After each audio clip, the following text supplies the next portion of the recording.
నర్సరావుపేటలో మాజీ ఎమ్మెల్యే గోపిరెడ్డి శ్రీనివాస్ రెడ్డిపై టీడీపీ శ్రేణులు మండిపడ్డారు.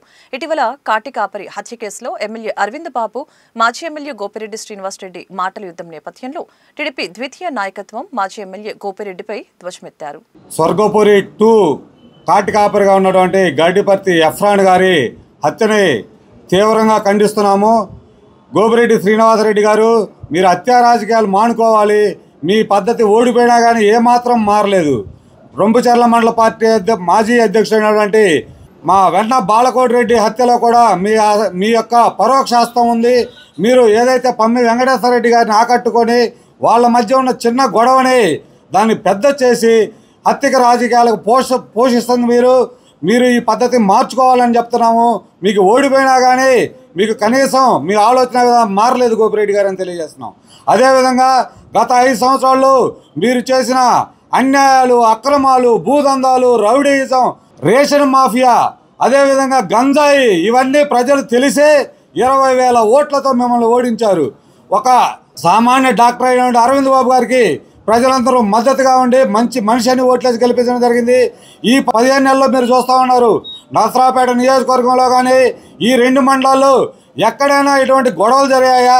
శాంతి భద్రతలకు ఎటువంటి విఘాతమైనా కలిగిందా? ఇది మేం చేయడం కాదు, మీ పార్టీ నాయకులు, మీ పార్టీ వాళ్ళే, వైఎస్ఆర్ వాళ్ళే మాట్లాడుకున్నారు. అరవింద్ బాబు గారు కాబట్టి మేము ప్రశాంతంగా వ్యాపారాలు చేసుకున్నాము, ప్రశాంతంగా బతుకుతున్నాము, ఎటువంటి గొడవలు లేవు. అదే ఇంకో ఎమ్మెల్యే అయితే ఇప్పటికి ఎన్ని గొడవలు జరిగాయో, ఎన్ని దానకాండాలు జరిగాయని మాట్లాడుకుంటున్నారు. కనీసం మీ నాయకులు చెప్పే మాట అయినా గోపిరెడ్డి గారు, మీరు కనీసం మీ నాయకులు మాటలైనా గౌరవించండి.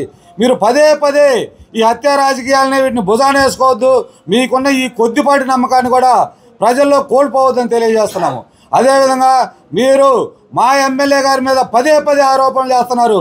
ఏదైతే ఇన్వెస్టిగేషన్ తప్పుదో పట్టిస్తున్నారని, ఇన్వెస్టిగేషన్ ఎక్కడా ఇన్వాల్వ్ కావడం లేదు. పక్షపాతం లేకుండా నిష్పక్షపాతంగా ఇన్వెస్టిగేషన్ చేయమని పోలీసు వారిని అభ్యర్థిస్తున్నాము. ఎవరైతే అన్యాయం జరిగిందో బాధితులు ఉన్నారో, బాధిత కుటుంబానికి అండగా ఉండటం మా ఎమ్మెల్యే గారు ఇప్పుడే కాదు, గత 5 సంవత్సరాలు బట్టి చేస్తున్నారు. అది వెన్న బాలకోటి రెడ్డి కుటుంబ విషయంలో కావచ్చు, అదేవిధంగా వరవగట్లో జరిగినటువంటి ఆ హత్యకైనా కానీ కుటుంబ సభ్యుల్ని వెనకుండి వాళ్ళకి ధన సహాయం, ఆర్థిక సహాయం, కుటుంబాన్ని పోషించడం అనేది మా ఎమ్మెల్యే గారి నైజం.